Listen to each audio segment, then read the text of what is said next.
Get everything rolling.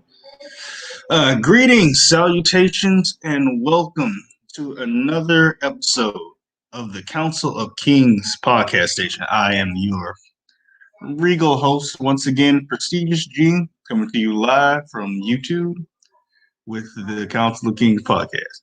Tonight's episode will be titled The Red Pill, Ultimate Truths of Life. Now, personally, I've been going into the little red pill space for about good 3 years. I found it around in 2017 through MGTOW, and it seemed I had a very big awakening with the red pill. It was very invoking and very enlightening and very informative and educational. But one thing that I was quite frank. I was pulled in very deeply, mostly because it gave a sense of what is it actually. It made me think, what is truth, and it made me question things in life that I found very different, that I was very indifferent about, but found very regal, like from feminism to men's rights issues to politics. It made me question a whole bunch of things.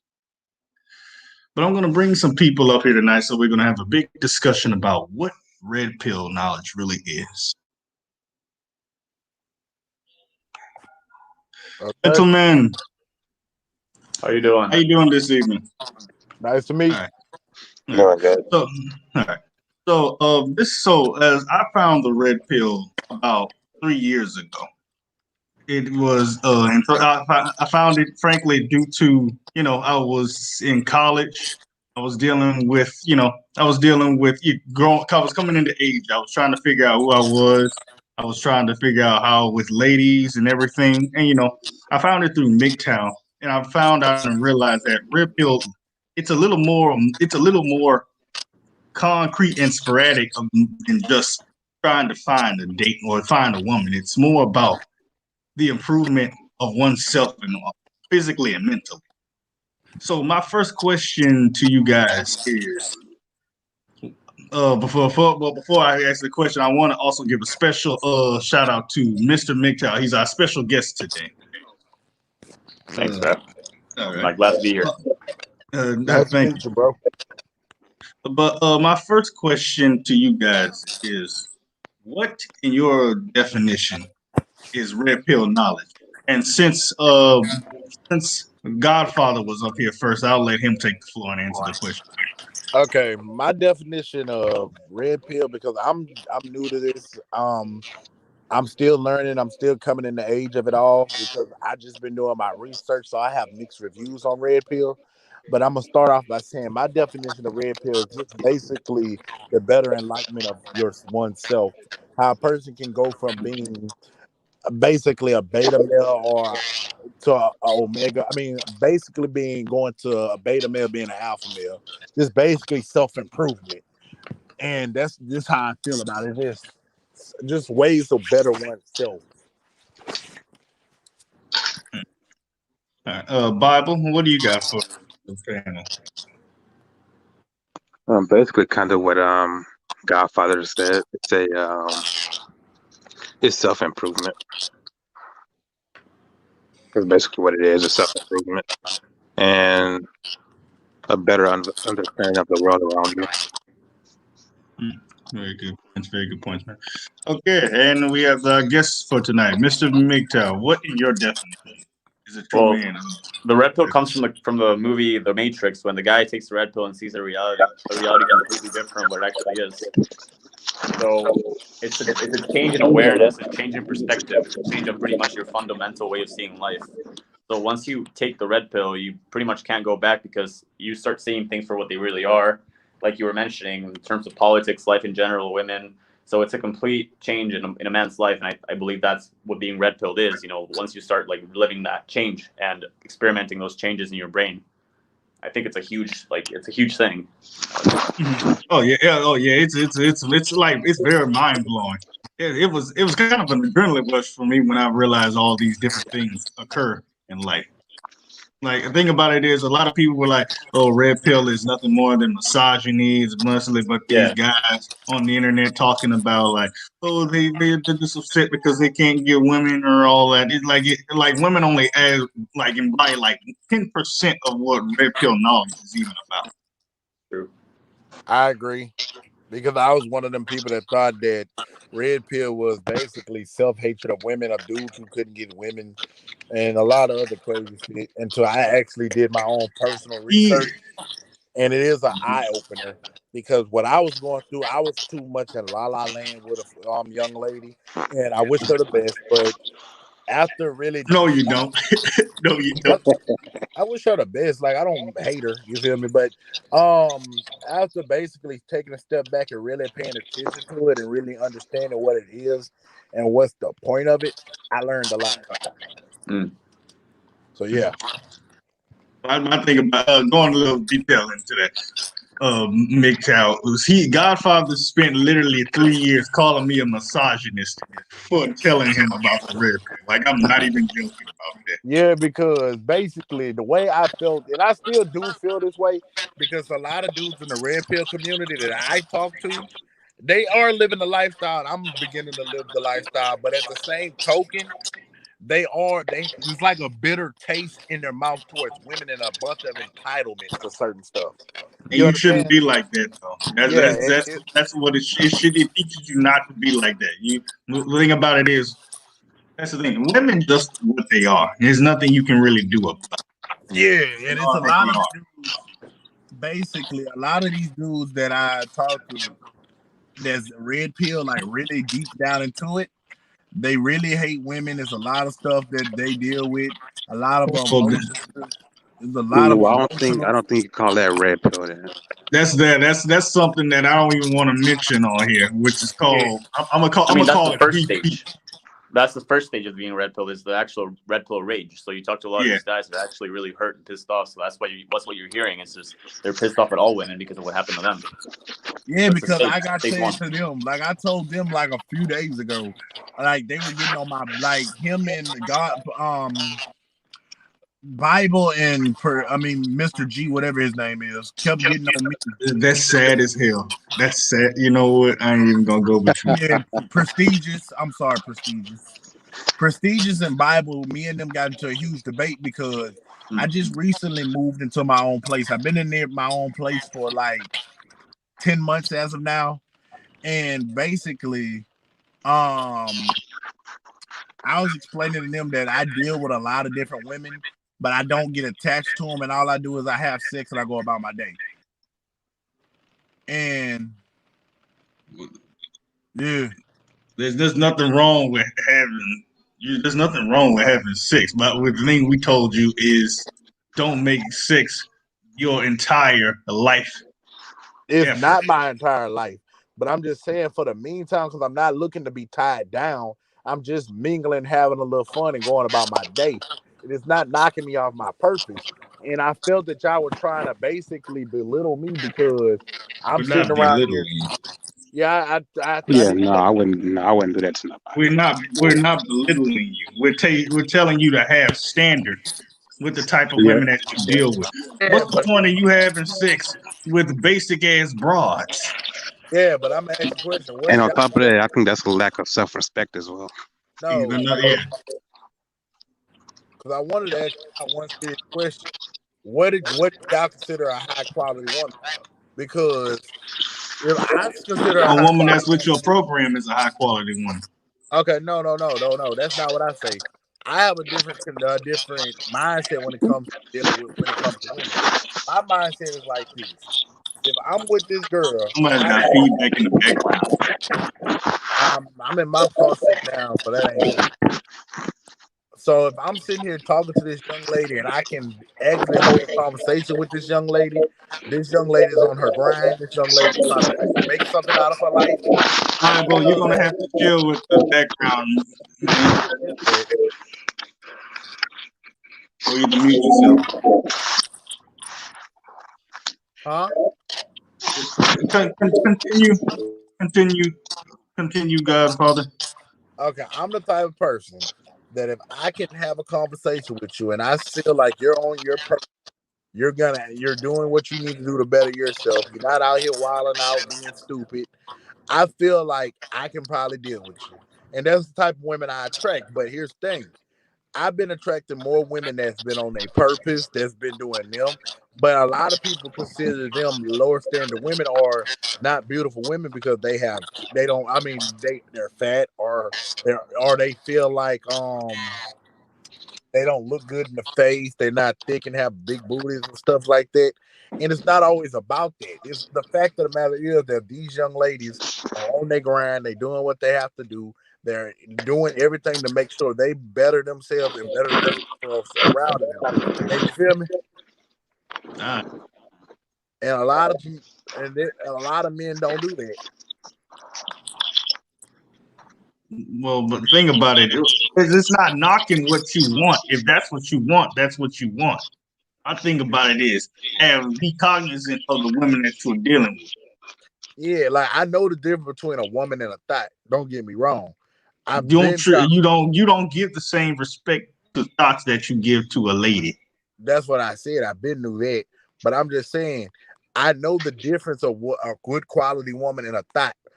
I wouldn't even like give a like.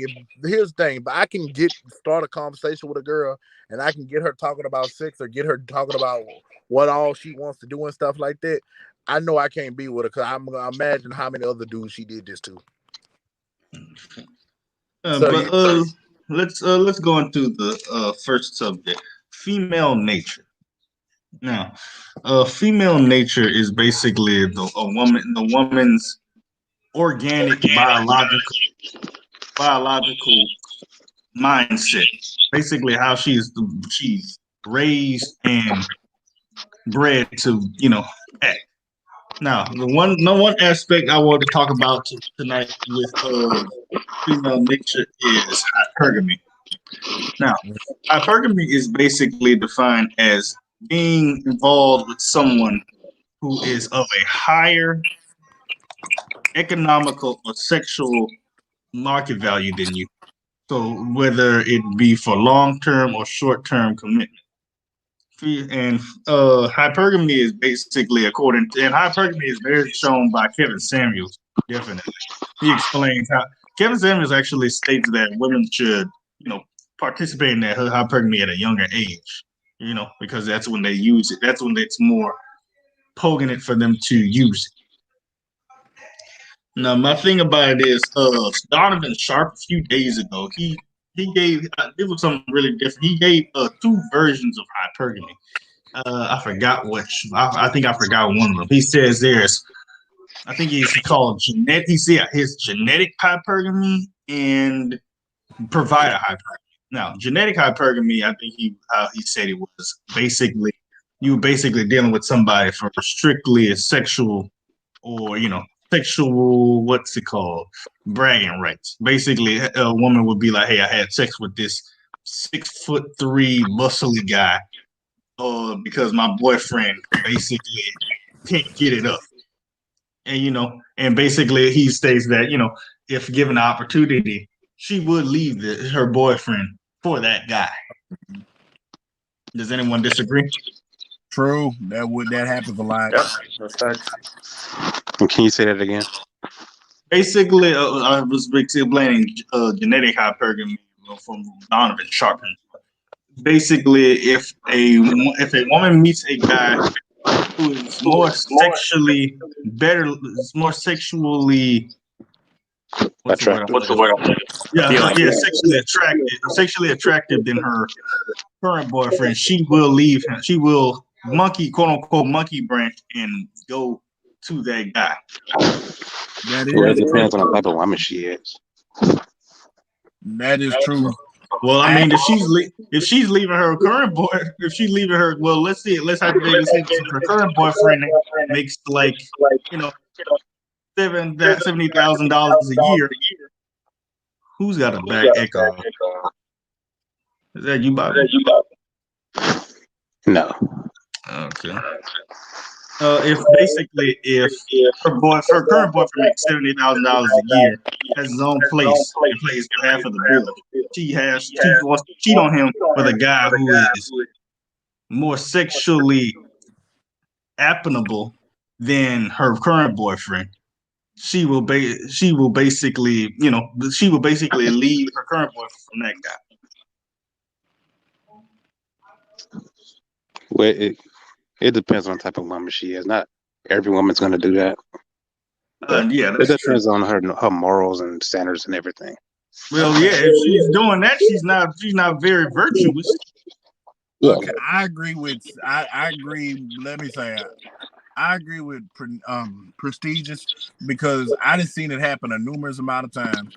A woman will sit around here and basically, and I talk to a lot of men because I deal with customer service.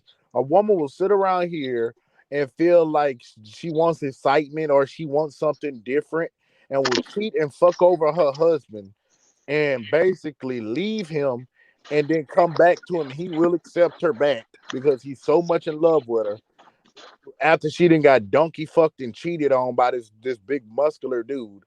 So it happens. I'm agreeing completely with prestigious. I see it happen all the time. Okay, so here's my take on that, and it does happen for sure. But like how AMS actually breaks it down really quickly, he says it depends on the level of attachment that the woman has to you. If she's really attached to you, she will never she won't do that. It's very likely that she won't. But if you've been fucking it up way too much and like you just like don't really like have any attraction to her anymore, and she doesn't like you're just there for like the friendship or whatever, you lost the whole relationship, then she'll most likely monkey branch and go for like the next Chad because she's not getting sex from you, so she's gonna get it from someone else. That's usually how that works. Exactly. You got to be doing what you need to do in the bedroom, man. Yeah, but like, bro, here's the thing. This is where I'm coming from.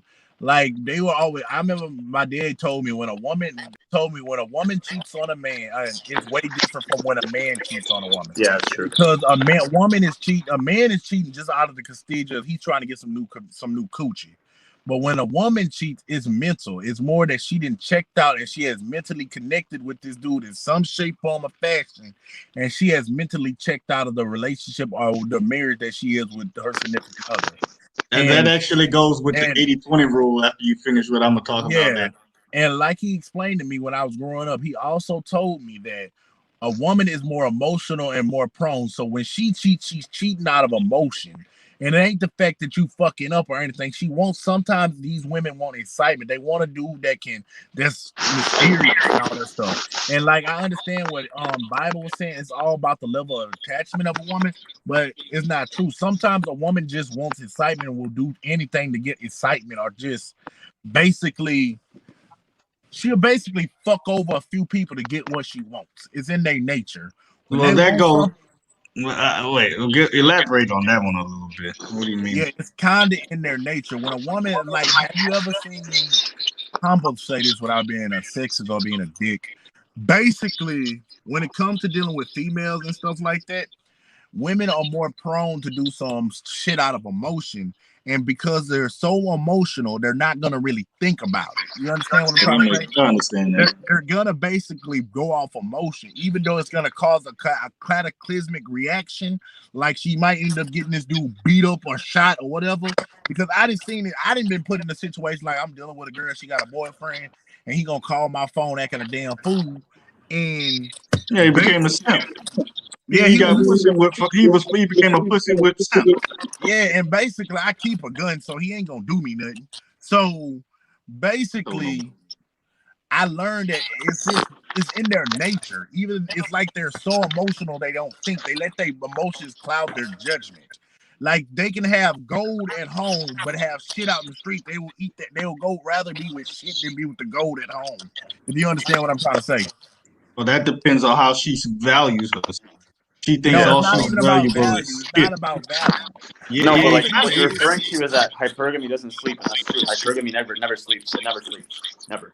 Yeah, it's not about value. It's about whatever they feeling for that day.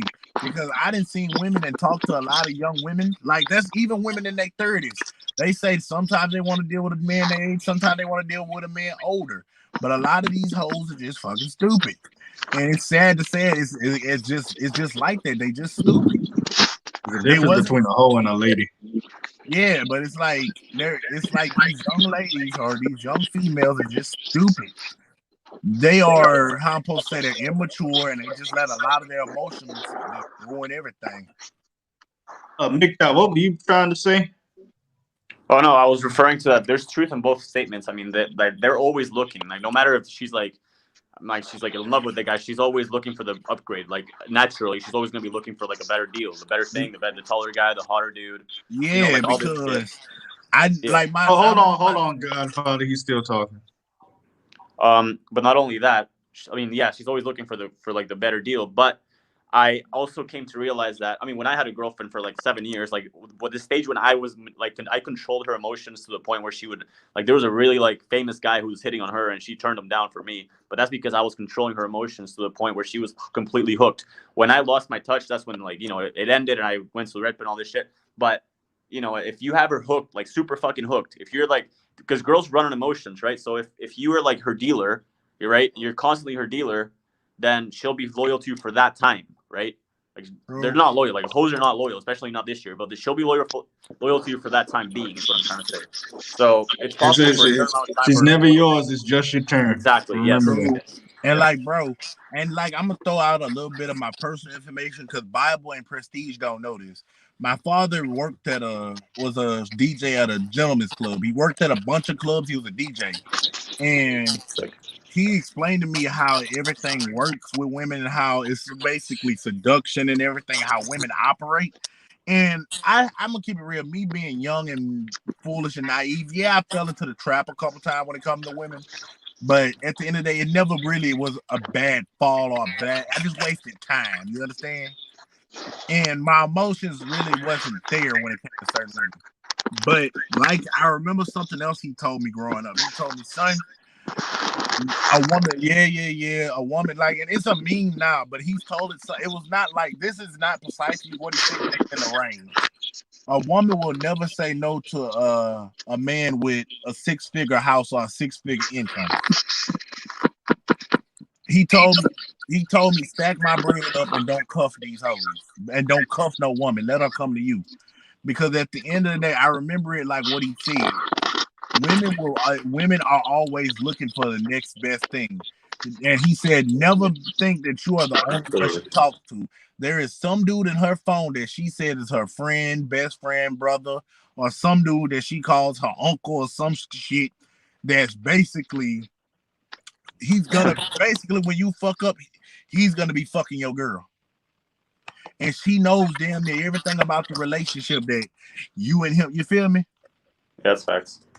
And he said, at the end of the day, you got to be mature with it. You got to play the game with them. Because now I tell every girl I deal with, even though we might be having sex or we might be doing something, don't get attached, because I'm not about to get attached. Because at the end of the day, it's like this. I know that you're going to go to the highest dude or the next dude with the most money.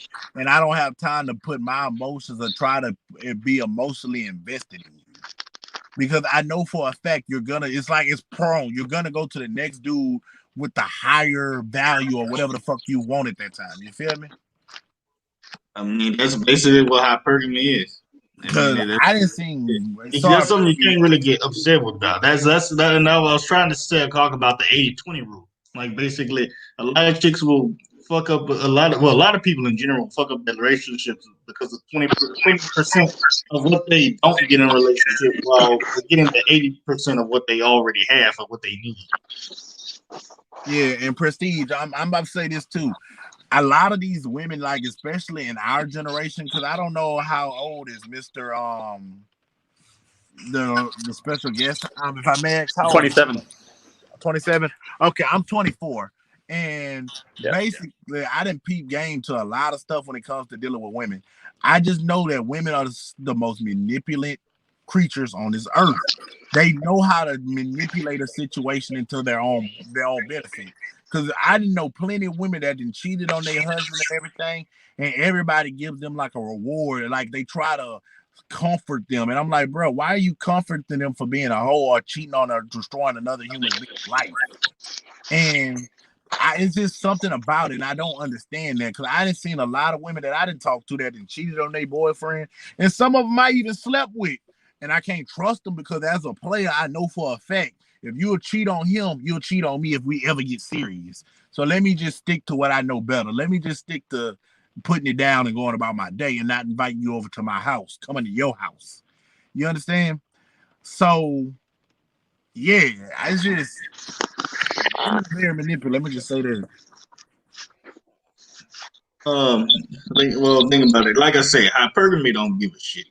Human nature don't give. Mother nature don't give a shit. The thing about it is, you enjoy them for you enjoy people for as long as you can. You enjoy the memories that you have with them for as long as you can. And the thing about it is, with hypergamy, there are different forms of it, and it basically just means it basically is using what the little resources you have to cultivate what you can with the person. Now, whether you're using money, whether you're using your Johnson, or whether you're using your skill set, that all depends. But thing that matters is every woman does hypergamy. Some women have little access to it. Some of them have a high maintenance of access to it. But all them practice, like I stated multiple times earlier when I was in the red pill, every chick has a little hole inside of her. There's just levels to it. There is no levels to being a hoe. Yes, there are. Name one. Yes, there are. You either level 1 or you level 12. Okay. Let's get on. Okay, let's jump on a religious standpoint. In the Bible states, let's say hypothetically speaking, you see a woman walking down the street and you have basically fantasies of sleeping with her. That's a sin. So if you understand, that's basically committing adultery right there with your mind. That's in the Bible. So I don't believe there's levels to being a hoe. I believe if but you just said it. Okay, so I'm a little confused with what you're trying to convey here. What I'm trying to say is, if the Bible says that I can look at a female and basically have thoughts of having sex with her, I already committed the act of adultery.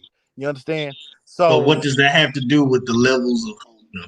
Okay, so if a female can sit around here and tell me, I understand what he's trying to say. Yeah, he's trying to say. Oh, in the eyes of God, there's no levels to it. You either is or you aren't. Yeah. Because in the Bible, they said there's no levels to sin. Every sin is equal. And that's the way I'm keeping. There is no levels to being a hoe. You either a hoe or you just out there being I could put that into another context. If you just because you never murdered somebody, but okay, let's say if you have the capability to murder somebody versus you don't, versus you have murdered somebody, does that still, just because you haven't murdered somebody, does that still make you a murderer even though you haven't done it yet? No, it's basically the act of thinking. So there's a percentage of a chance of how much of a percentage that you can be a murderer. Yeah, true. But I'm just going off a spiritual stance. You thinking from the spirit, I'm thinking from a logical perspective. Okay. But like I'm saying, women know what the fuck they doing. You think they not, these hoes know that they out here being a thought. They know they out here sucking dick. And they know what they're gonna get themselves into. So let's just stop sugarcoating talking about there's levels. If you see a woman like that, then you know that's not the type of woman you want. That's not the type that you want to deal with. That's true. But like I said a while back, men do not care about a woman's past no more. Shit. Well, they don't have standards. Yeah, as long as she got ass and titties, a lot of these dudes will let that shit go. Because I know a couple that is a beta male uprising that we are experiencing. Yes, it is. Bro, I just told you, my dad used to work at a gentleman's club. What does that have to do with that? No, listen. My dad had told me stories that women have came to the strip club and a dude has seen them, saw them, got dudes throwing that money at them. The dudes that took them out on a date and ended up marrying them.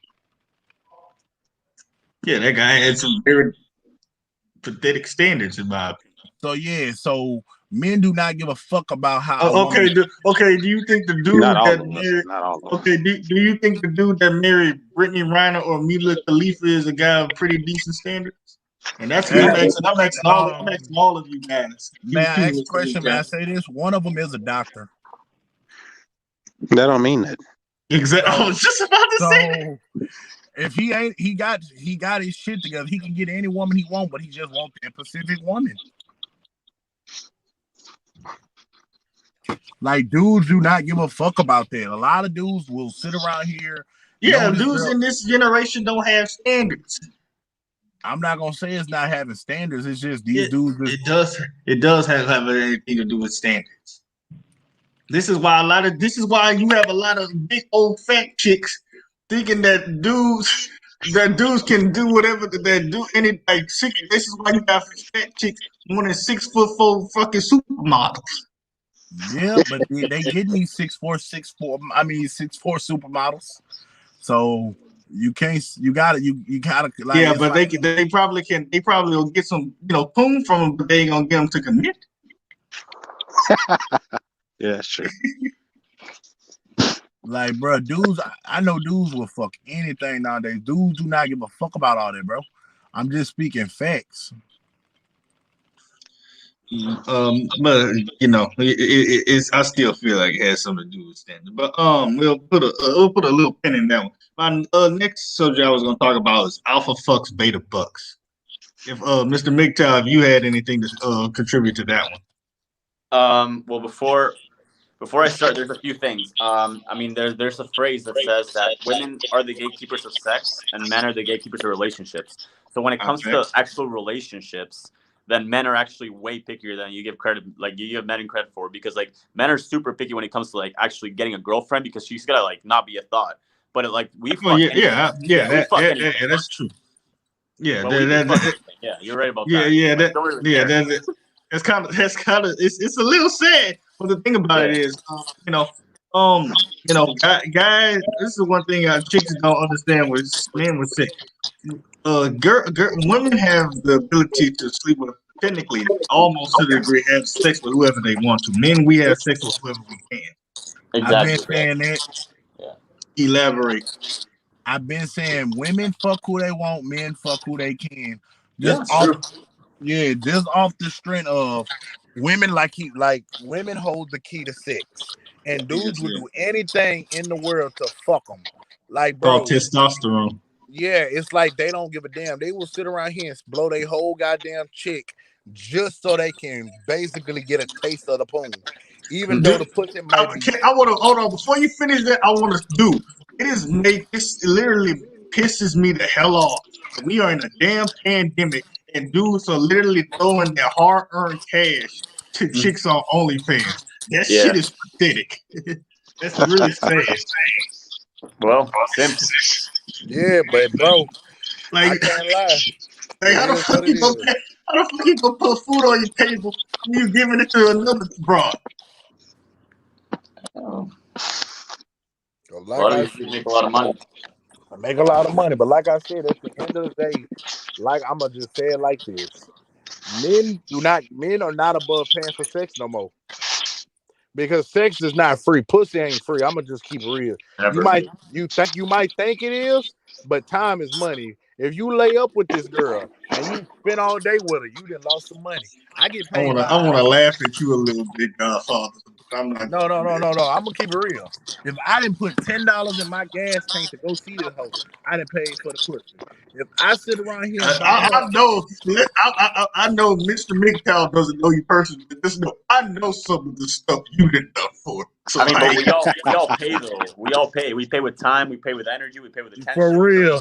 So at the end of the day, women are gonna get whatever the fuck they want out you when they want it. Yeah. You think it's free, it's not. When she rolls over and she sits here and say, "Babe, I want a cheeseburger from Burger King," and after that y'all go to your crib and you have sex with them, you done damn near paid for that pussy. Well, then that's tricking him. Yeah. You might call it tricking, but to some people, it's hard for me to explain it. It's not tricking to a lot of people. To a lot of people, it's just you play to play. But going into the alpha fucks beta bucks, you finishing that MGTOW? Huh? No, yeah, I'm done there. Okay, so alpha fucks beta bucks is basically the guy is basically the alpha, the alpha chav guy who basically all he has to do is bring himself to the table, and women will basically swoon and give up them to give their mental, emotional, and physical assets.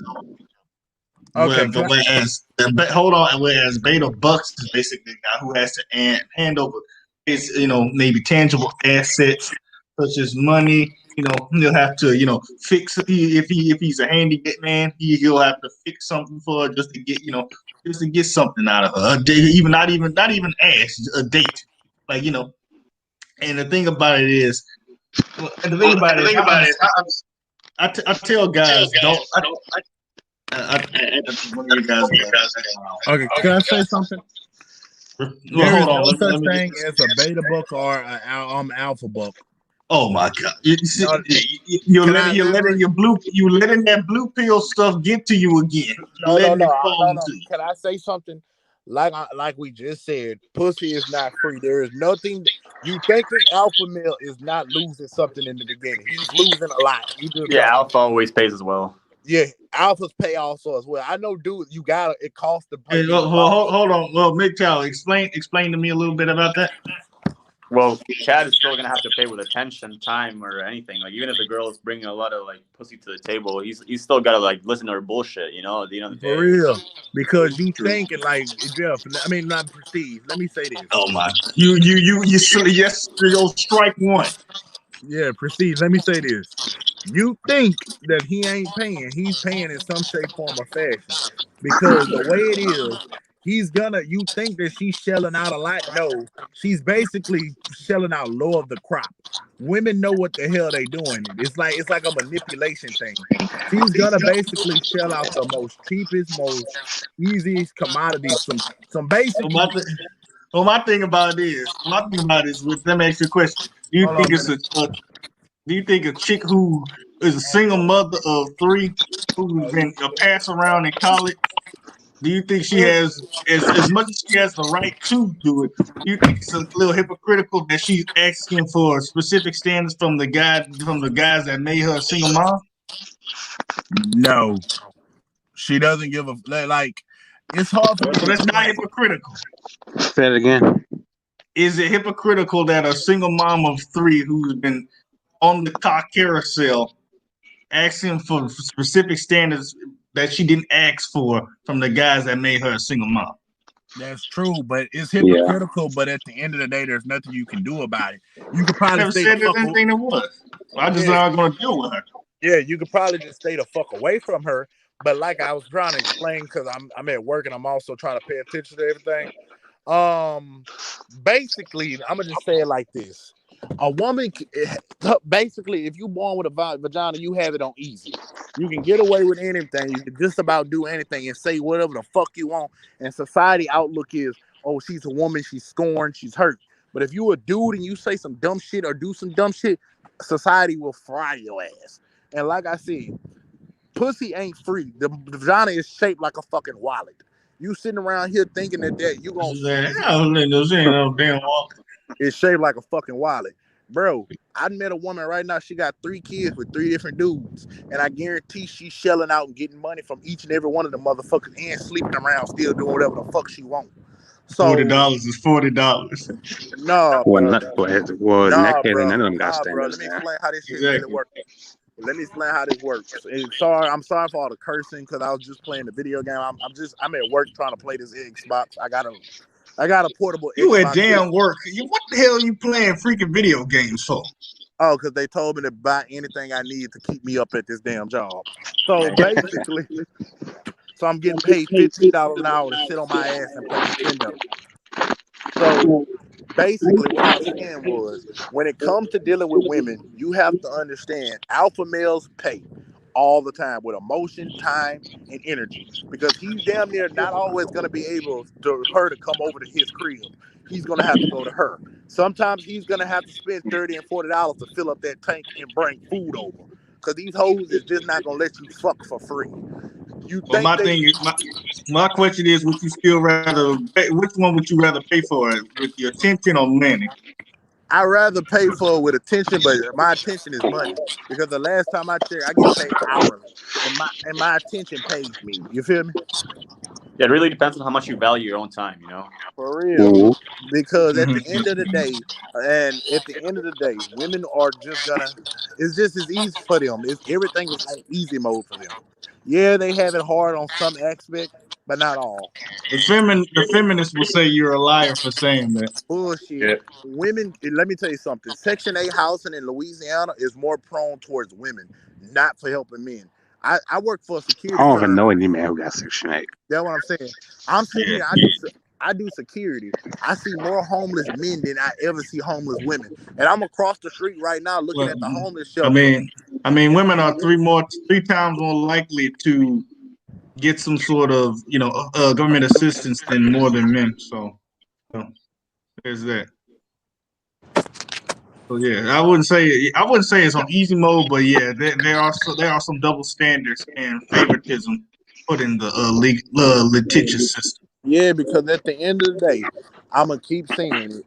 Women have it on easy mode. If feminists prove me wrong, everything that goes wrong, if a woman gets touched on a fucking job site, the whole staff getting fired. She damn near gets a free paycheck.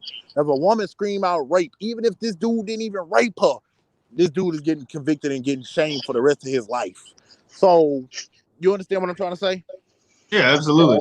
At the end of the day, women have it easy, and I'm just gonna say it like this: you're fucked I as think a man. I understand what you're saying. I'm just telling you, if you Yeah, go on a feminist platform, they will say you are a liar. that is, I'm not a liar. Like, what at the end of the day, how they don't see it. Women are more. Everything is this earth that's connected to women. Black Lives Matter. Fucking Joe Biden was voted into office due to the black woman's vote. Joe Biden had more black women vote than anything. The black man did not vote for fucking Joe Biden. Let's just throw that out there. Joe Biden was won because of the black woman's vote. Not to mention, most of his cabinet is female based. That's what I'm saying. And so after he basically, I'm gonna keep it real, Joe Biden basically fucked the black voter and basically waited and did everything he had to do, got the votes, and then said fuck us at the end of the day. You feel me? I remember when he said he was more blacker than somebody. I forgot who he said Yeah, that. It yeah, was yeah. funny. He said if you didn't vote for him, you are not black. That shit So was funny as hell. I'm not trying to be racist, but I'm just speaking facts. Women and stuff, it's just they on easy, bro. Everything. A cute blonde with 3 kids can get saved quicker than a man ever will be. You feel me? And it's sad. And then That And the because thing men about ain't it, got no and standards. That's why. yeah, it's not about having and now you standards. Dudes understand. just don't care. And no, yeah, it's about having standards. Now you understand the red Yes, it pill. is. Yeah. It's hypocrisy. But the thing It's about it like that is, for a reason. as It's easy yeah, for as them the thing because we about it, as a put. man, you gotta suck it up and just you gotta suck it up, or they quote unquote man up. I don't really like that quote anymore, Because at the end of the especially day, I'm since gonna just say feminists it. started calling In alpha males, I'm gonna keep it G. There is no such thing as an alpha and a beta male. Because at the end of the it. day, Not in the human Yes, not in the, there is. human no, context. and No, no, in human Actually, context, what no. you were saying earlier with those with the two guys, the one that what was that saying again? Alpha fucks beta bucks. Yeah, I think that's actually switched. Got switched yeah, up to around. Well, how about you switch it up? Because the one that you call an alpha, they're spending all their time trying to impress women. They don't have any time to better themselves. Well, think about it. Yeah, the All truth. their focus is on women. Those are the real beta males because they're actually the ones who pay the most in the long term. yeah, Because because those are going to be the guys struggling and They don't with no focus on their retirement purpose. plan or no 401k in the future. and I And those totally are beta agree. males. I totally agree because, bro, the alpha males, the women that women consider dudes who rock designer clothes alpha males. When they have all due respect to them, they broke as hell. You Because got a the women Gucci are, belt. because women like flashy things and are Yeah, sociable you creatures. rocking a Gucci. They like things that move with the environment. Yeah, you rocking a Gucci belt, but Mm, you broke. You stay with your mama. You You rocking a disagree, Gucci. Bible? which, nah, that's good. You rocking a Gucci belt, but you stay with your mama. You rocking a Gucci belt, but you ain't got a car. So that's ass backwards. So yeah, I don't believe there is a such thing as an alpha, beta, or I don't believe in none of that. Okay, but let's move to another prospect. The womb imprint. Bible, I'll let you take the handle for that one if you wish to explain.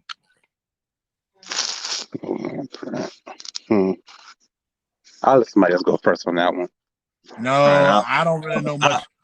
I'll go on it. The womb imprint, since Mr. MGTOW has never heard of this before, the womb imprint is basically defined as the first three or two individuals that a woman is is a sexual participant with, and basically, depending on who those individuals are from an emotional and mental point, determine the kind of guys that she will be sexually attracted to for the rest of her life.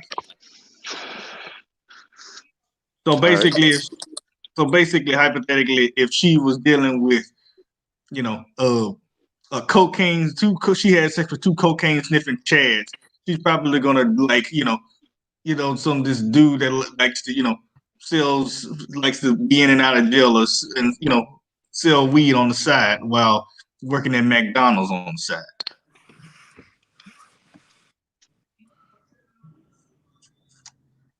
My thing about it is, the womb imprint is strong, and the mitochondrianism also as well. And for those who don't know, mitochondrianism is it basically states that when a woman has sex with a specific amount of partners, a piece of his DNA still resides, a piece of that man's DNA still resides within inside of her. Yeah, I heard about that. True. I don't believe that's true. It's a pseudoscience, but it has some, has some factors that might seem evident. You were saying something, Godfather? I don't believe that's true, because if that's the case, why do they have women around here that sleeps with so many dudes but never get attached emotionally, mentally, or physically with them? They just because they can't pair bond. They've had so many partners that their body has grown an immunity to being to actual intimacy. And it actually talks about that in the Bible as well. Because I didn't see women sit around here and sleep with multiple dudes, show no emotion, and basically act just like a dude. You're answering your own questions. Yeah, it's like, I mean, yeah. What I read about that was that girls are supposed to only fuck like 2 or 3 guys in their lifetime, and that's about it. I mean, guys can fuck as many girls as we want, pretty much. I mean, we're wired to fuck as much as possible, actually. Yeah, we're wired to reproduce. Basically, but these women are wired just to, they slinging pussy like a commodity. They're supposed to neuter children, generations. Like they're supposed to take care of the future generations. That's about it. I mean, yeah. But it ain't nothing like that. It's more of they're trying to be Kevin like Samuel. Kevin Samuel has stated that the market is the dating market is now women dominated. The women are sexually more dominant. So basically, they're gonna be the ones to initiate sex more than men now. True. Like I said, it's more easy to fuck somebody than actually be with them. Tell that to the incel community. Damn, I said I wasn't gonna say that. Yeah, it's more easier to actually sit around here and say let's fuck than actually let's build together. So I don't Well, finish. I don't see how dudes have such a hard time trying to I had a hard time. I'm gonna keep it G for a little bit, but then I realized what I was doing. I was putting my emotions on the line for a lot of women who did not deserve my emotion.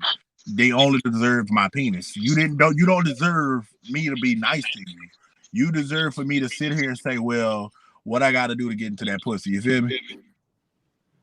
Like they are not the type of women you bring. That sound like some beta simp shit you just said. No.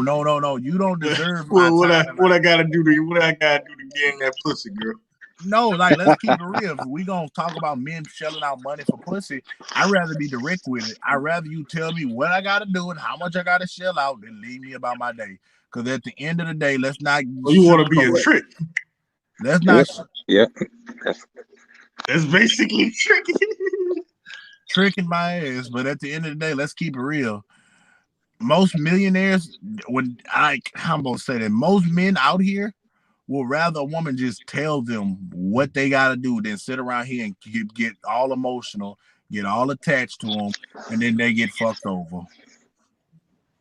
Another thing I wanted to offer, I should have mentioned with the Alpha for Beta books, is that with Roller Tomasi stated that women would rather share an alpha than have their own beta. That is a cap. If you could, if you know anything about that, I think that's true. I've had two girls at the same time. I've fucked two girls at the same time. I've made out with two girls at the same time ever since I was probably 18 years old, and they don't really care. I mean, these chicks are backwards, man. I'm telling you, they don't give a shit. They were turning down all the other guys at the party, and they were okay with you a sharing. legend in my book, bro. That's a legend, bro. Bro, I ain't gonna throw my personal business out here, but I done seen and done some stuff that had me sitting there saying, "Well, damn, how the fuck did I pull this one off?" Yeah, I agree. How the fuck? But like I say, women are more sexually active. Like Prestige say, women are more sexually active. They will sit around here and let you fuck their best friend in front of them just so they can look at it. It's fucked up. That's just the way women are. Women do not give a fuck no more. It used to be like women used to be so pure. Nowadays, these hoes are more grittier than anything.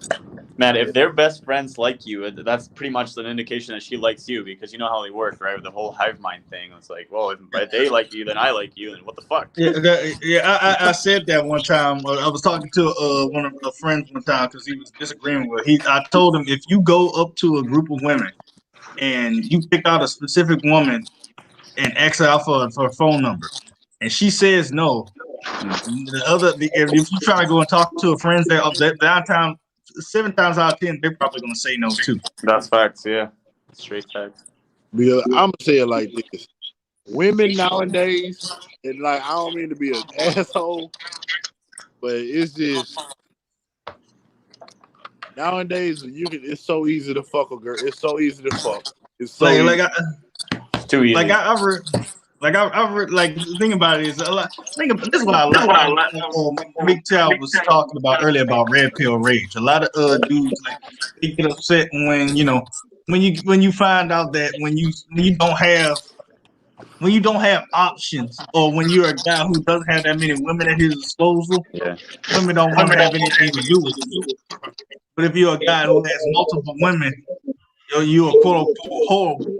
You're a whore, a man whore. The more women you have at your disposal, the more women want to deal with you. No pre-selection. Yeah, let me just say this. When it comes to dealing with women and options and stuff, I learned how to do it. Basically, focus on yourself and they'll come. I remember something that my old professor told me in college. He said, you really want to know when you're gonna find the most perfect relationship, when you stop looking and your mind is at rest and you're at rest and at peace with yourself. You know what? I was gonna save this little bit for after we finish talking about female nature, but since you want to go into that, let's go on male improvement for a second.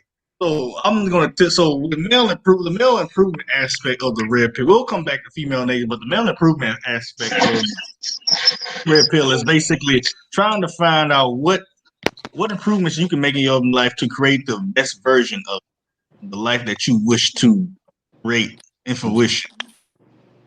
Now, think about it is when we're talking about mental health, physical health, that defines what the foods you eat, the people that you're mentally around, but also what's the amount of physical alertness that you do to yourself. Now, I already know how Godfather feels about this subject, but I'm gonna say that semen retention is a big factor that helps a lot of dudes come to male improvement.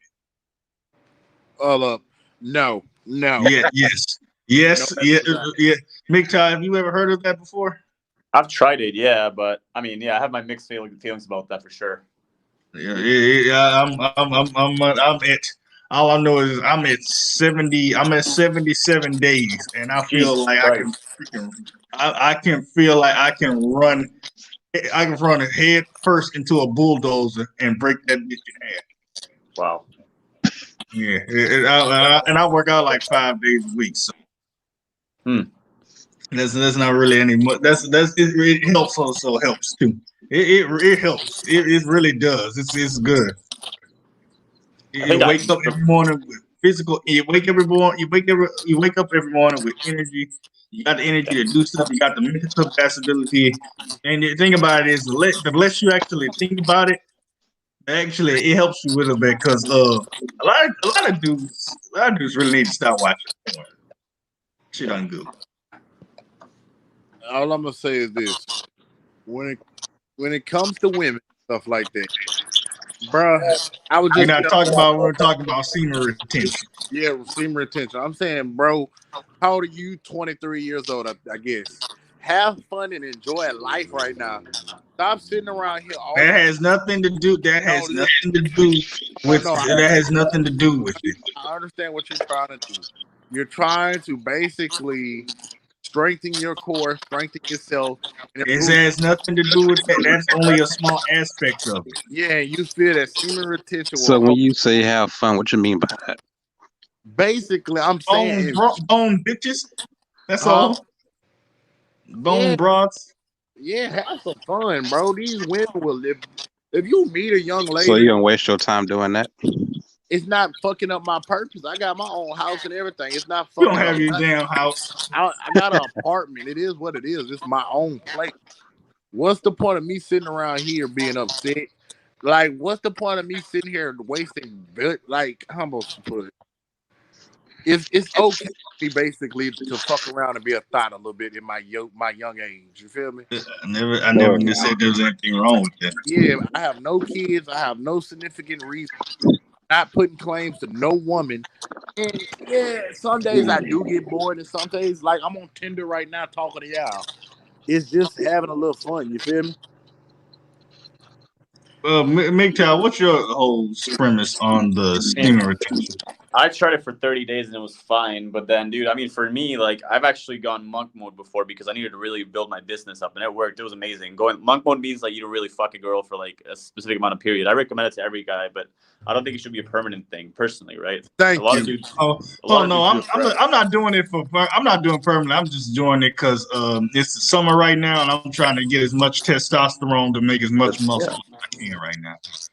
But for me personally, I just think, I mean, I just work way too hard on my own businesses. So like for me, like if I rub one out before going to bed, it helps me go to sleep, and it basically like It drains does. the urges. It So I think does. It does. It does. it helps you with A the lot, a urges. lot, a lot of chicks say that's what they do every night anyway.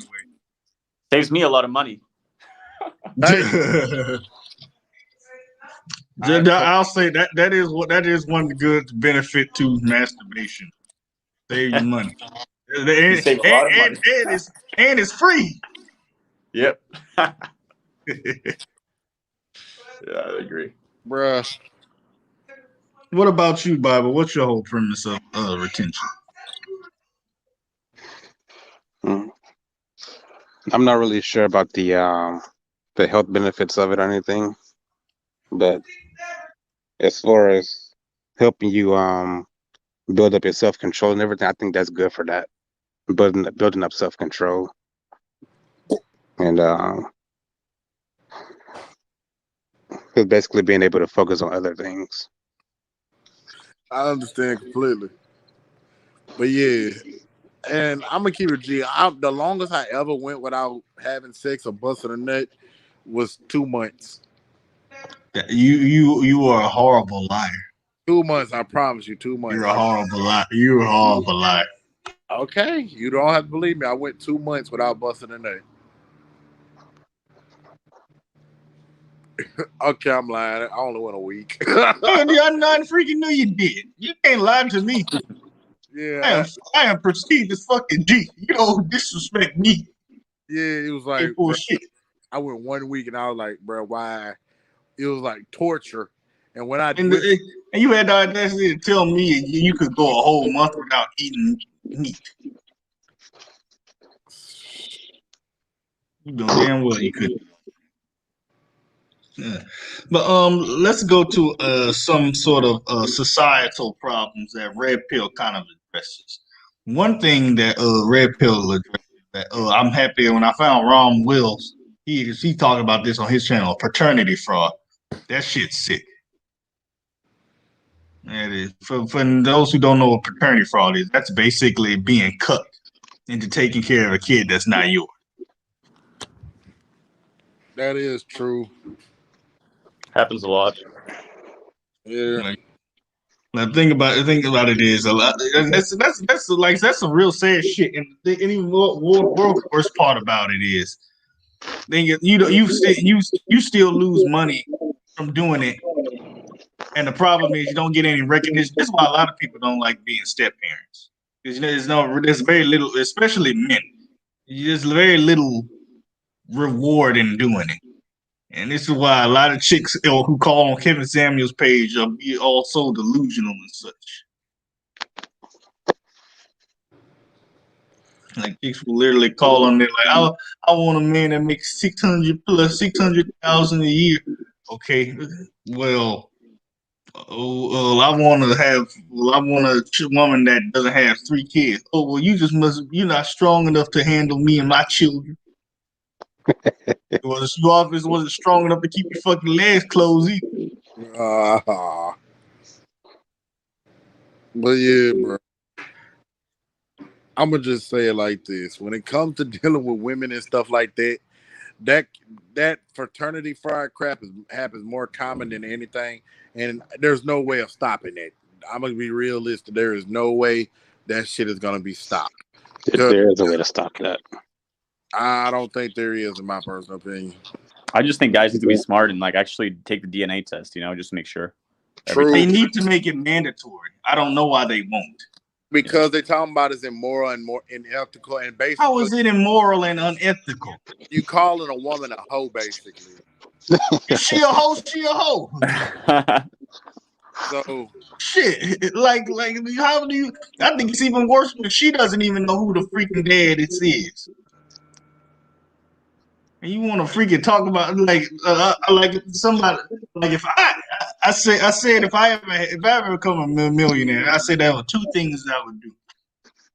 One, I would try to sanction something. Wait. Sorry, that was one thing. If I ever became a millionaire, one thing I said I would do, I would try to open as much as I can, like a men's only group home, just to see how that would actually work. Because they don't have enough men only group homes. They have men group homes for men and children. And the thing about it is, I think they tried to open it up years ago. But the thing is, I think some of the feminazis tried to sanction it because they said they were being misogynistically and for doing a hate crime. Because this is the way I'm gonna say it like this, and I'm gonna keep saying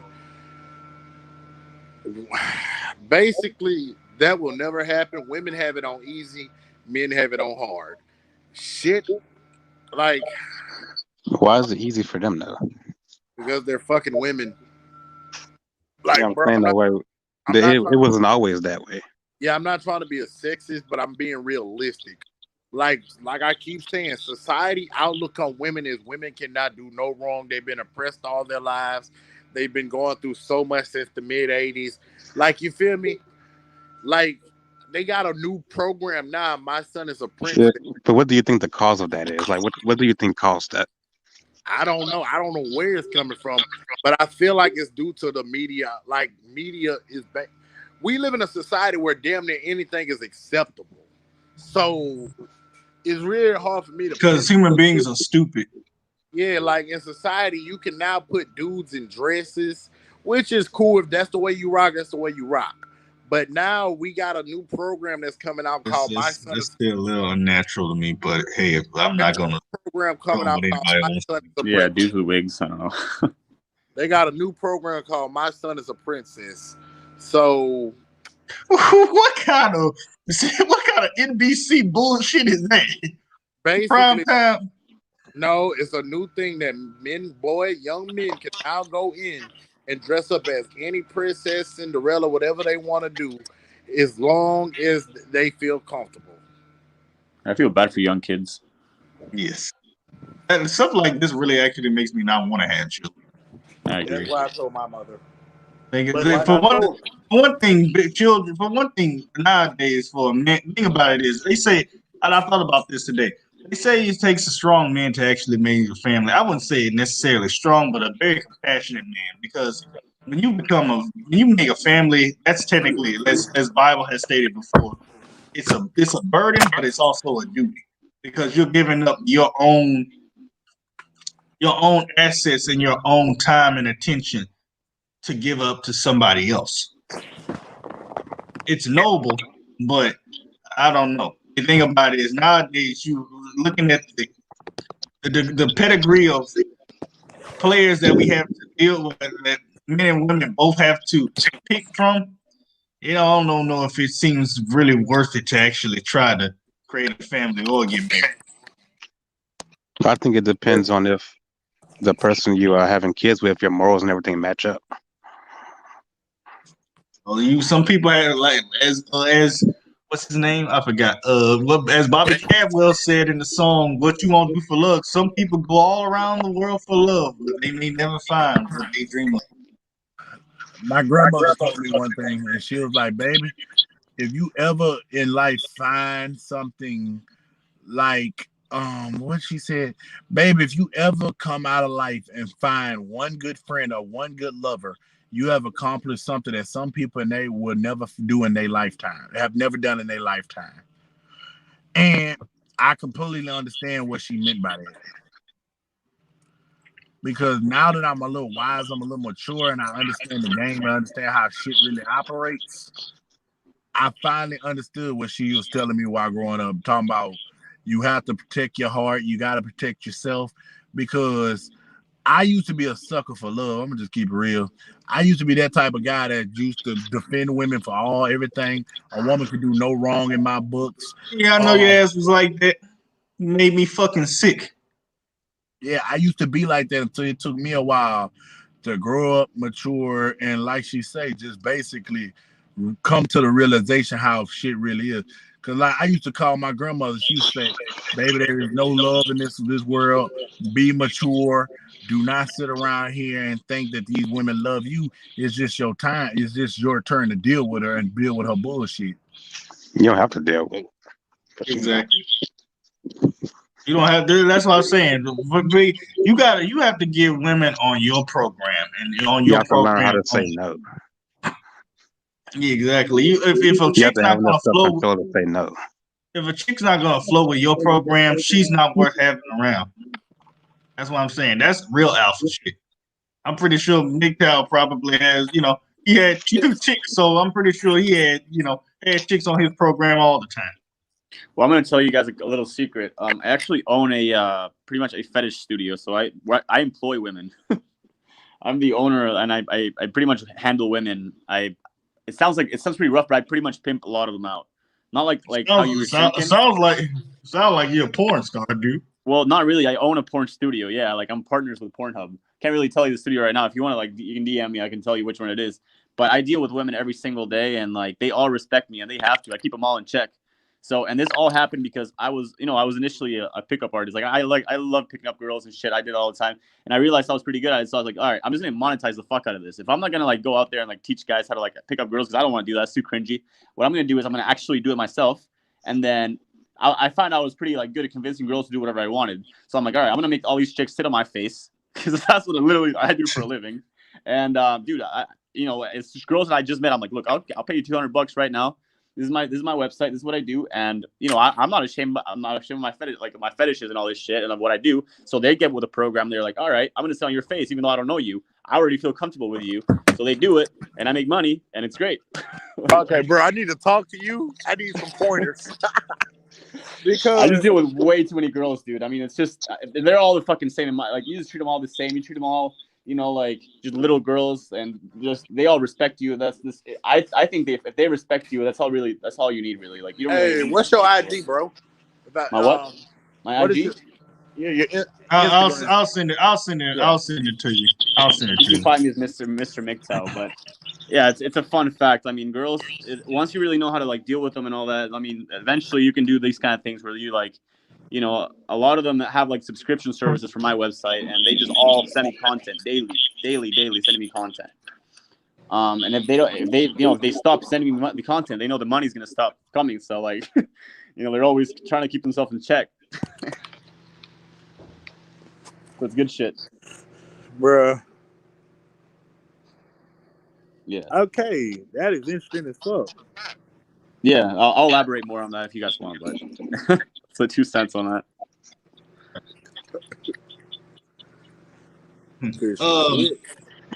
Another aspect I wanted to talk about with male improvement is simping is a big problem in today's society. What I profit off simps. with the way with what you do, I wouldn't be surprised with. So I can bash OnlyFans all I want, but at the same time, I need these guys to keep buying. Hey, So man, I'm facing a little bit of dilemma. as long as you hey man, it's nothing personal. It's just business. Yeah, that's true. Always. I've never fucked, like, I don't fuck the models, you know? I never do it. And it's not even sex. It's like I said, I never get to actually have sex myself with these chicks because it's just professional. It's all professional, you know? It's dry as fuck. It's cold as shit. And you just eventually develop like a cold character. And girls really respond to cold characters. I don't know if you guys know that, but like these girls are cold as fuck. So like if they know that you're colder than them, there's no way they can try to manipulate you. They just get with the program. Exactly. I think about it is a lot of not to mention a lot of them, you know, they due to wear and tear on their emotional psyche, dealing with people that they have come in contact with, you know, yeah, they have to build it up because you know they can't really do anything with anyone emotionally. Yeah. Yeah, it's good to know that you can also manipulate them. You know, you gotta empower yourself sometimes because they've been doing this since they were like little girls. You know, they've been manipulating the fuck out of people since they were little girls. That's just how they're wired. You know, they're good. They're better with people than we are. You know, we're better at things in general as guys, right? We like look at things. We're good at sports and like computers and shit like that, building stuff. They're good with people, bro. They know how to fucking handle the fuck out of people. My only thing about it is I never really went through red pill rage because for one thing I didn't really have that much emotion romantic stuff with women because I mostly kept to my work mostly, kind of a bookworm as a child, and you know you know as a child you really think like, oh, he's a fucking bookworm, he's a lame, but you know that you kind of build up you kind of when you grow up you actually realize that minding your own work tends to cultivate of a better sense of not only yourself but what you can also implement in the world. So you know, dealing with chicks is very strenuous. I don't know how you take it, Cal, but you know. Yeah, I mean, look, I went the whole way. Like before, like I even started doing any of this. Like I was in a relationship for 7 years. Now I did cheat on her, and she knew because I told her at the beginning, and guess what? She always kept coming back. I told her, look, I like got with another chick, and she's like, oh, it's okay, I forgive you. I'm like, what the fuck? What's wrong with you? Like, shouldn't you be breaking up with me? She's like, no, it's okay. Like, it's okay. I'm like, what the fuck? All right. So I partied with a lot of these chicks, and she's like, oh, it's okay, you can keep. And then when I started simping, you know what happened, right? She left. Exactly. Dude, I completely dropped my frame. Like I had to move to Canada because that's where she was at. And I moved for her, bro. Like that's my first simp moment. So I went all the way there. And then I still kept dating other chicks either way. Like I was on Bumble, Tinder, like meeting all these chicks. But emotionally, I was attached to this chick because we were together for like 7 years, best friends for fucking 10 years, bro. I was 23. So I was 13 when I started fucking like dating her, bro. Like it's insane. So I was super emotionally attached, and she fucking started seeing me as more of a simp eventually, like, you know, because I was weak. I was in a different country. I was like, what the fuck is this? I was trying to adapt to a different culture. And, you know, like, I remember I called her beautiful one day. I never called her beautiful, like, ever. And, like, I called her beautiful that one day. She's like, all right, I needed some space. I'm like, what the fuck? Okay, I'm going to keep it real. And okay, since we sharing stuff, my first and worst simp moment is I bought this girl some G-Nikes. They were only $100. That's an adult dollar, so I wasn't tripping. You pathetic ass man. Fuck you. So basically, I'm trying a new thing. I'm trying to be nice. I'm just not trying to Hello? Hello? I think you cut Godfather. out. I'm here. You hear me now? I can hear you. Yeah. I used to tell women just shit they wanted to hear. I did not really hear about compost. I don't like doing that. I didn't give a fuck, but it took me. Because you weren't on your purpose. That's your problem. Yeah, that's facts. That's facts. I think he phased out again. Yeah. That's a sign from God right there. He need to be telling that damn story. Yeah, when you make a girl your purpose, that's when you fuck up. Yeah. Oh, definitely. That's why it's very trepidatious to get married. Hello? Yeah. There you are. Finish your story. If he comes out Hello? again, yes, I can hear you. We Hello? can Can hear y'all you, hear me? Godfather. We can hear you. We got you. Godfather, we can hear you. Hello? We can hear. Jesus Christ. We can hear you, Godfather.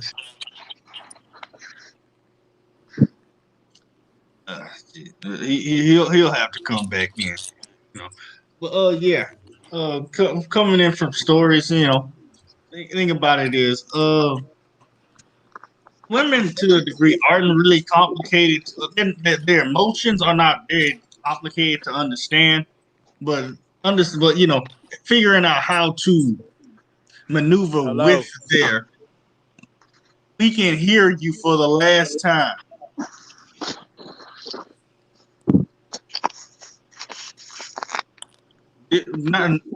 Understand the concept of their emotions is pretty easy. Figuring out how to take advantage of them when most of your life you spend being a simp is actually kind of hard, and that's why a lot of guys don't grow out of red pill rate. They couldn't, especially in this society when we're conditioned to, masculinity nowadays. True masculinity is very hard to find in this generation. Especially since when you're a little boy, your first who are your first teachers are women. Most people are raised with single motherhood is at an all-time high. So most boys are raised with their mothers. They're in college or high school. They're taught these liberalistic, female-oriented educational concepts. So. Hey, sorry about that. My phone messed up. But what I was saying was I was being a simp. I ended up getting fucked over by the girl, and I ended up moving on. Damn. Like I did tell you one of them chicks wasn't shit. No. This was before that chick. So yeah, I did some simp things before, and I'm not proud of it. But now that I learned just to focus on myself and do me, it kind of works out in my favor. Like I said, you can finish. It actually pays off in my favor. How so? Like I got my own place. I focused on me. I focused on making myself happy and trying to make other individuals happy. And that's what I did. Because at the end of the day, I'm gonna find a wife or when I choose to. But let me just focus on me, because the one thing I want to improve in myself is my weight, because I want to lose this gut. It's kind of. I'm not gonna even go there with you. It's hard, bro. It's hard to eat right, but it's easier to work out. I told your ass what to do. I ain't telling you again. You know what to do.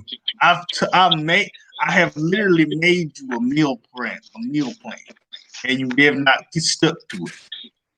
Okay, Jeff. But right now, or bye. Good night. He's gone for the night. I told him not to. Shouldn't have done it. So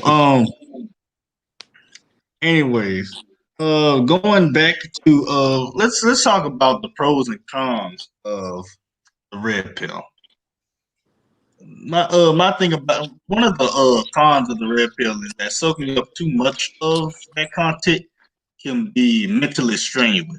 And if you go, quote unquote, too far down that rabbit hole, you enter another pill known as the black pill, which I highly recommend that people stay away from. Yeah, I agree. Same. Black pill is very toxic. Yeah, absolutely.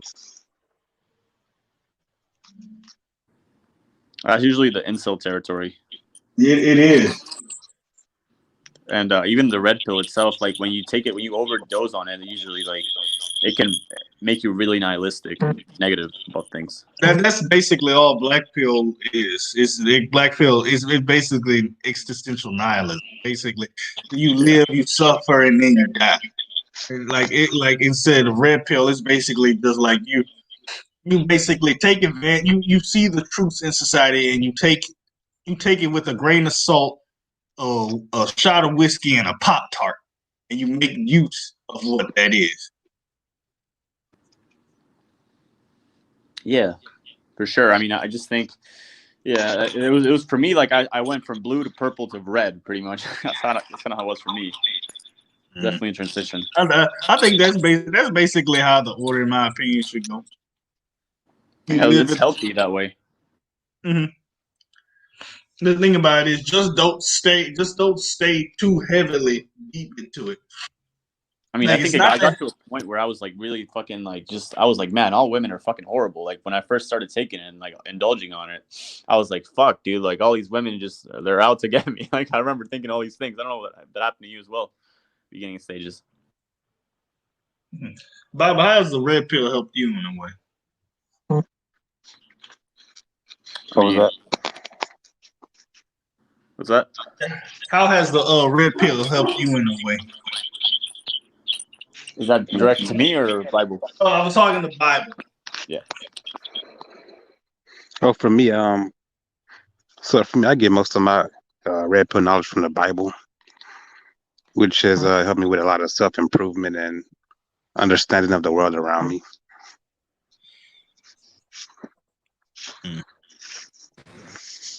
I mean, the Bible definitely has a lot of red pills for sure on it. Like, Oh, definitely. Okay. I'm gonna say this with the red pill. I was kind of afraid of it, and I'm still kind of skeptical of it because some of the stuff in the red pill community I can't not. That's still a part of that. That's still liberalism keeping you from fully seeing the whole picture. You can't be afraid of the truth. Um, I swear. Fuck it, hell.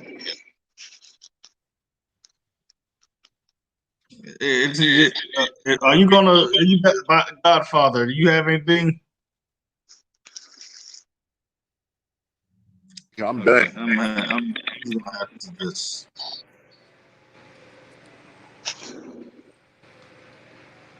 Hello? I'm here. We're here. We can hear you. Yeah, that's pretty much it for me. Like the red pill situation with me is I'm still learning, I'm still maturing with it. And I used to feel how everybody else feel. Women are fucking horrible. I used to feel that way. But then I just learned that it was just the women I was attracting that was fucking horrible. I mean, you are what you attract. Not true. If that's the Yes. case, why that's kind of not true. Elaborate how. Because if that's the case, what I'm about to say, you attract what you are, right? I'm a dude on my grind and trying to do a lot of stuff and trying to basically be prosperous, like trying to prosper in life. But I'm attracted. yeah, but why are you? What's the reason for you doing that though? Is the reason for you doing that is to get women? No, for myself because I want to be successful. It has nothing to do with women. At the end of the day, it's okay. Like I'm gonna say this, it's okay. People get lonely time by time. People want to deal with people, but at the same time, I don't live for women. You feel me?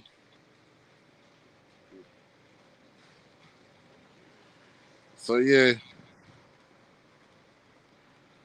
But Go finish. I do this for myself. I just do this for myself and do this to make myself happy. You feel me? I don't do this for no woman. But So we were talking about the pros and cons of the. We were talking about the pros and cons. I'm gonna say the cons when it comes to this red pill stuff too. It's like a lot of these dudes who deal with red pill, their egos. They deal with. It's just basically their egos, and it's like It's like their mindset of it. Like when you talk about the black pill thing, I read into that, and that is kind of a big thing. When people get too deep into this red pill stuff, it's like they turn them bitter. It turns them bitter, self-centered. Their ego and stuff change. A lot of stuff changes with it. So yeah, that's the way I'm not I really feel. too like. What is black pill? It's basically incel, or basically according to Professor MGTOW on Instagram, he basically says that it's basically knowing the absolute truth of it all, and they're going basically knowing the absolute truth of everything. The end is basically just nihilism. Like that's where you go too deep down the rabbit hole, and you hit rock bottom. I had some For slight real. beef with Professor MGTOW yesterday. What'd you say? I had some slight beef with him yesterday on his Oh, live show. what happened?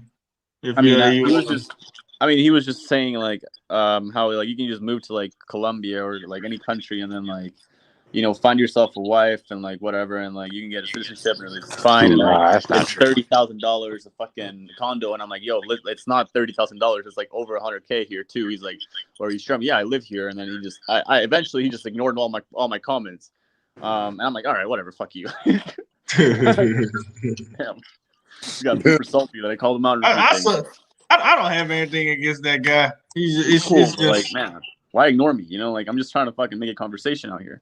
testosterone be high on one of those panel shows. Well, he kept saying like, "Yo, like," he's like, "Yeah, I still want to like get married eventually." He's like 50 or something. I'm like, "All right, cool, whatever." But like, I told him, because there's he's a lot like, of risks nowadays. He's like, "Man, you guys like you are just afraid of marriage and shit like that." And I'm like, "Well, dude, I mean, it's not. I mean, it's just like it's good to be wary and cautious of like the current situation, Yeah, legal I completely situation." understand, bro. And he It's just not. thinks, yeah, hold yeah, on, exactly. let him finish, Godfather. That's the thing. He just thinks that it's all about like guys being scared and like all this shit. But I'm like, no, dude. Like it's okay to be wary and like understanding of like the reality of the legal system right now. And he just doesn't agree with it. He thinks that most MGTOW men are just like pussies, while he calls himself a MGTOW. Like I'm like, all right, whatever. Like I just don't think it's a cult thing. It's an age. It's like it's a free agent lifestyle, like Coach Greg Adams calls it. Like it's your own lifestyle. You know, it's a philosophy. Like you're not. There's no such thing as like a MGTOW convention. Like you're just you're a dude who does what he wants. That's what I think.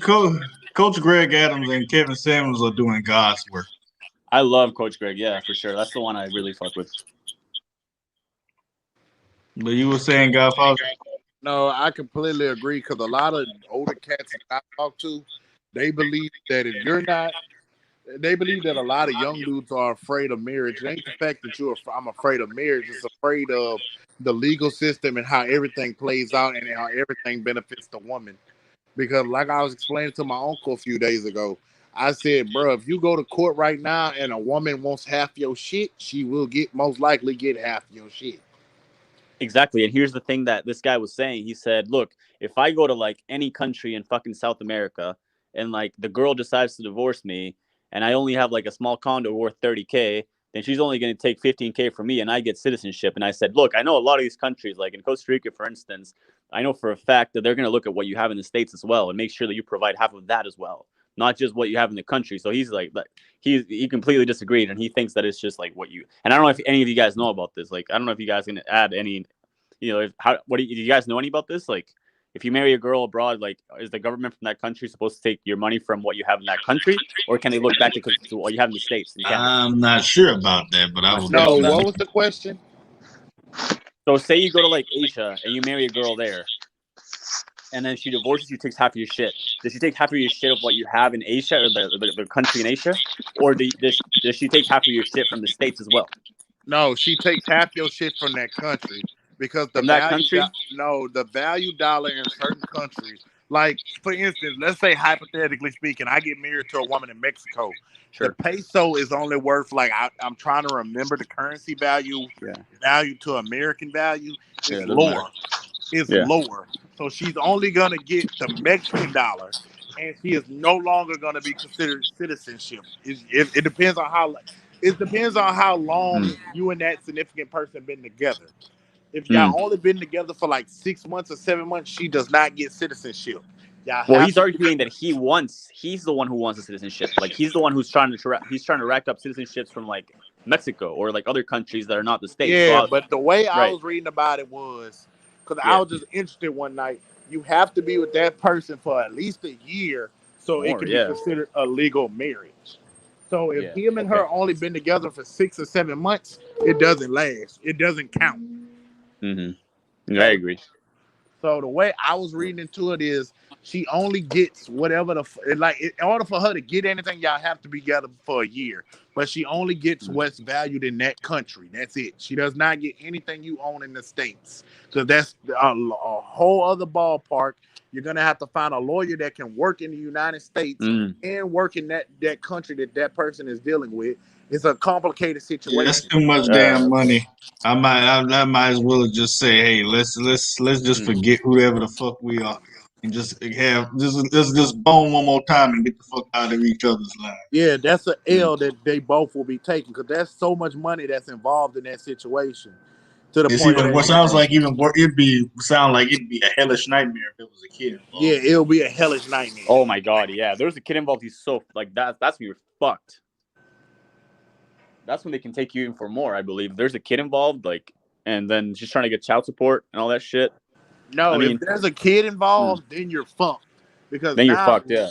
Yeah, legally, if you really want to be technical about it, legally that child has citizenship. Okay. That woman does not, technically on a legal standpoint. Because they're going to look at the fact that, okay, his father is American and his mother is, let's say, Japanese. Sure. They're going to look at the fact of, okay, he was born, okay, his father still has citizenship in America. He has, like, I'm just, shit. What? Okay. His father still has citizenship in America, so legally he has citizenship. His mother don't. Because I'm pretty sure you listen to hip hop. Sure about that? Cause I think, what, don't you have to be born in this country to have citizenship in this No. My auntie was born. One of my family members was born in Germany. Her parents were stationed on a U.S. Okay, so only one of your parents have to have citizenship. Yeah, I got European citizenship with my dad, and I've never been to Europe. So yeah. Okay. So what I was saying was legally that child is a U.S. citizen, but it's still a complicated, sketchy situation because they do not want to separate a child and a mother. So yeah. True. Because the reason why I was reading this because one of my favorite rappers' name is Hobson. He's dealing with this. He's from L.A. and his girlfriend is from Australia. He still is getting butt fucked in a lot of court situations dealing with the fact of his child having citizenship and him having the ability to come see his child. Damn. So yeah, that's how I read about this situation. So if you have a kid with, so let's say that if you were to have a kid with the fucking girl, the Mexican girl, say, right? Yeah. So are they allowed to take your shit now from the States or what? I don't know because the way I heard it is if you have one of your parents has citizenship, you legally have citizenship. Yeah, no. So hypothetically speaking, yes, you can come into the States and go into wherever the hell you want to go to. And then, is this wife? Now that she has a kid with you, can she push it so that she can get half of your shit in the States as well, even if she's never been to the States? I don't know. That's a tricky situation. That's what I'm saying. Because it's a lot of money involved. If that child was conceived in Mexico and she's from Mexico and that child has lived all their life in Mexico, most likely the courts will not make him give you half the shit in the States. Because you're going to have to really get a good-ass international lawyer if that's a thing. At that point, I think the guy would just ditch Mexico and ditch the fucking kid altogether and just become it seems like that would be less of a headache, to be quite honest. Just go off grid. Live the free agent lifestyle. Yeah, but then poor kid is gonna fucking hate his dad forever. Yeah, because there was a lot. Like I've been reading interesting stuff when it comes to dealing with child support because I was wondering if there's child support overseas and stuff, and I learned there's not.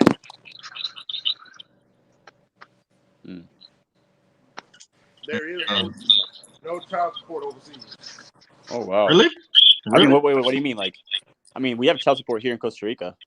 like certain countries, like third world countries, there is no such thing as Oh yeah, third world countries they yeah, can't afford a freaking pot to piss in, so yeah, like I certain expect them to have countries no a lot freaking like child support. I mean, China. yeah.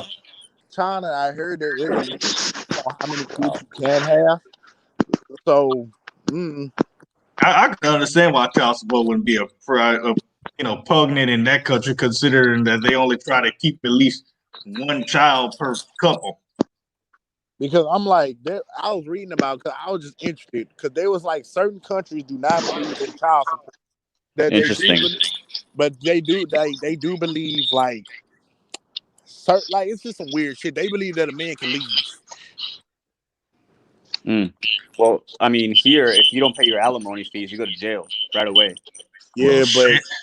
President Trump was supposed to kill child support. People going to jail for child And support. you actually believe that dumbass shit? Yeah, he did not do that shit. That shit was funny. You believe that? Yeah, I'm just saying, bro. It was Tim, who's mostly on child support, Tim? black. Godfather, who's more on child support? I'm not about to make fun of nobody. How you doing, ma? Boy, fucking boy. All right, well, we're getting down to our last few minutes of the podcast. So, what if you my next question is, if you could give any advice to anybody listen to this, what any piece of red pill advice, what would you give them? Let's start with Godfather. Thank you, man. But what happened? If you could give any piece of red pill advice to anybody listening to this, what would you give them? Basically, be open minded to it. Just basically, don't always overkill nature. Don't always overthink everything, and basically just do your own personal research. Just don't believe what everything the first man says. Bible.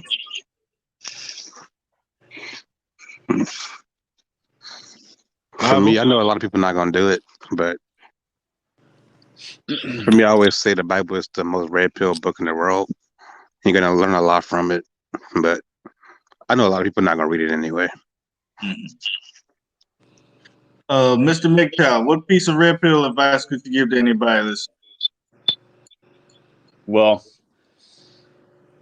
yeah, I don't know. I think you gotta always. I agree with I forgot who said it, but you always gotta do your own research as well. And like I think you gotta live these things to actually understand them, because a lot of guys will just they'll learn all this shit, but they haven't actually experienced it. So I'd say go out there and actually fucking live it for yourself, and then that's how you'll fucking learn. That's what I've been trying to tell you, Prestige. Is nothing like experience. I say, there are some things that are not worth experiencing. You can also experience other people's mistakes as well and learn from it. Exactly. Yeah, you gotta go out there and fuck up. That's the way I learn. Exactly. You don't want to go and do something. That's like basically you being a virgin, having sex for the first time, and then end up fucking pregnant. Bad luck. That'd be messed up, bro. That's some bad luck. If I could give a little bit of advice, my thing about it is know what you're listening. Be very cognizant and be very aware of what the knowledge that you're given. Don't be too absorbent to it. Make sure to always question the things that you're getting from other people. Well, another thing, a piece of red pill advice I would give is that you're going to try to motivate yourself to be better. Get around people that also motivate you as well. That's because you'll always need somebody around you you'll need a group of people to motivate you to do better. But you also need to motivate people to do better as well, because that's what real alphas do. They create more alphas. And that's what we need in this society, in my opinion. More motivation and innovation. That's one thing I'm a little confused with what do you guys think feminists' biggest problem with red pill? Like, I'm not understanding. I think it's the empowerment of men. They don't really want that. They don't want men to feel empowered in any sense of way. I think they're just trying to fucking get back to us for all the years of oppression or whatever the hell they're trying to pander. I Okay, agree. I didn't do a damn thing to them. Yeah, but your ancestors did. It doesn't benefit them. And elaborate what you mean by that, Bobby. When you have certain standards and you expect certain things, they can't get away with a lot of things. No, It also gives them more responsibilities that they don't want. Yes, women and accountability, the Mhm. greatest foe. Greatest foe. It is what it is. My thing about it is, I was very happy to find the red pill. I was actually very happy to find it because it conveyed things to me that it made me question. Like I said, it made me question things about my life that were not necessarily bad, but were different than what I had been raised to, what I was raised and accustomed to learning. It made me also put myself first and my own self-interest first. That way I could become a better man and a better person in general. I'm gonna keep it Because real. that's the ultimate goal right there. Be better than the person that you were yesterday. I can't lie. I did one thing that really made me jump to red pill is when red pill, like they say, self-improvement. But I'm gonna say prestige. Thank you, because me and you don't always see eye to eye when it comes to certain stuff. But you did open my mind to a lot of different things and open me up to enlighten me on different stuff. You understand? As your comrade and as your comrade, it was my duty. Yeah, because I was a dumbass when it came to women. Like when it came to dealing with women, like I wish I could have been more mature and more smart and more wise to the stuff I know now. I probably could have been doing what I'm doing now a lot earlier and a lot sooner. Give me like a second. I'm about to go, but I'll be right back. Hold on a second. But yeah. But Mr. MG, sorry, I can't pronounce your name like that. It's all Bro, good. yeah, I need to really have a conversation with you because I really want to know how you got everything set up with this pimping thing or whatever it's called. Yeah, I'll if you want, I'll give you some details. But I mean, if you want to have like any specific questions, then go ahead and ask them. Yeah, I'm sure to like answer whatever. Like, are you trying to know like how it all started, or like? Hello? Yo. Hello? What the fuck? You there?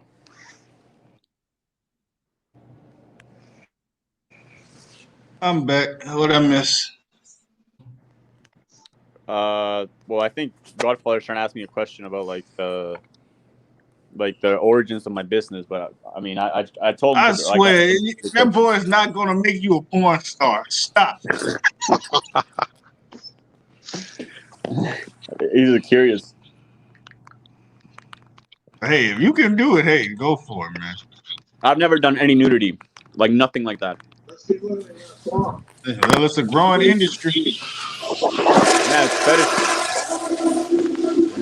I know this son of a bitch ain't on the damn toilet. I know this dude ain't on no freaking toilet, man. I can't with this man. I can't, dude. Yeah. But yeah, it's a growing industry. Yeah, fetish industry is very niche for sure. Very niche. And I mean, hell, that's you giving the incel something to buy.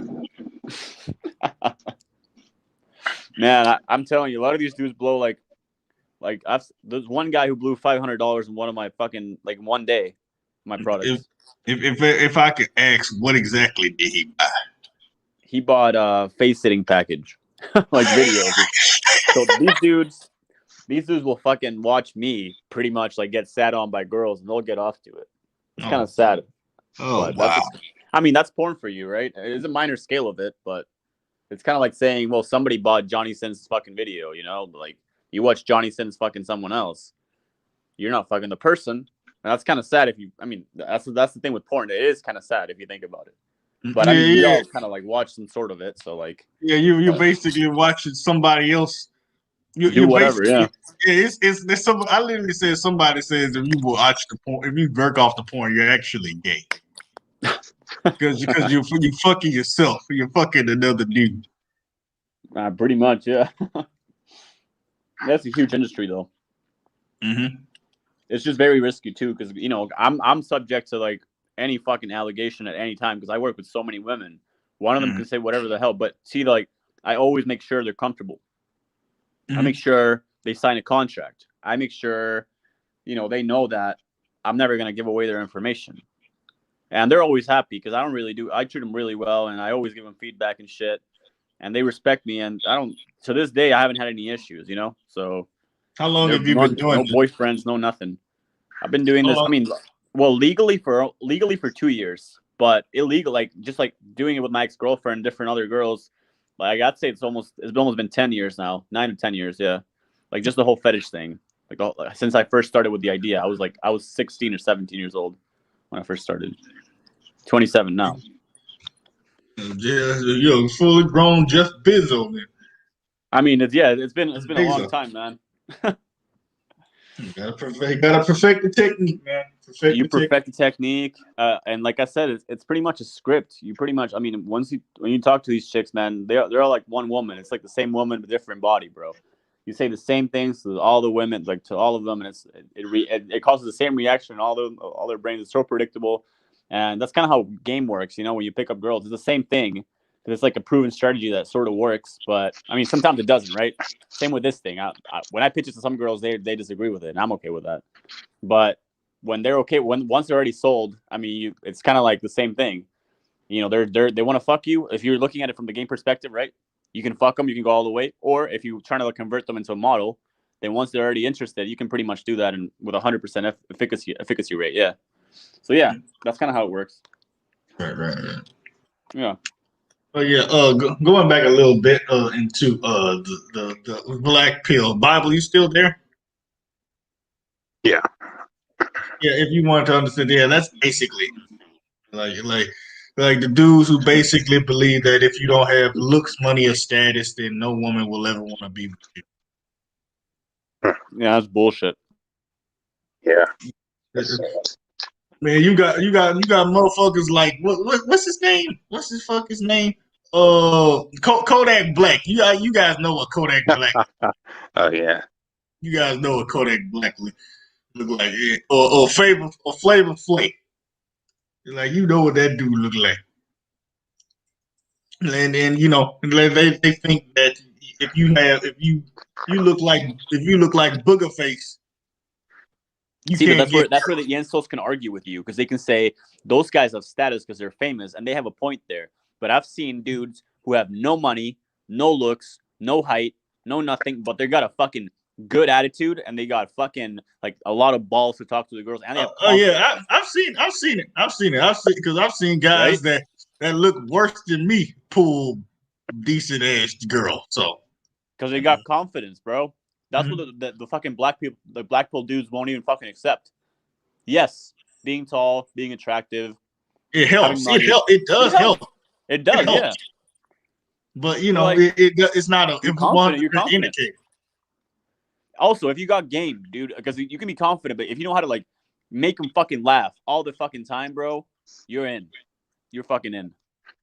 Being entertaining them is the number one way to get Overgrown children. them. my what's another I said social media also contribute. Social media is also contributed to the growth and the demise of the red pill because now you got chicks on TikTok making these videos like if you're this you like talk about this and you're a misogynist and everything and I'm like no the thing about it is I don't understand how they put red pill with misogyny not necessarily because it's not necessarily making them talk about shitty women. It's just making you knowledge about what humans in general are capable of.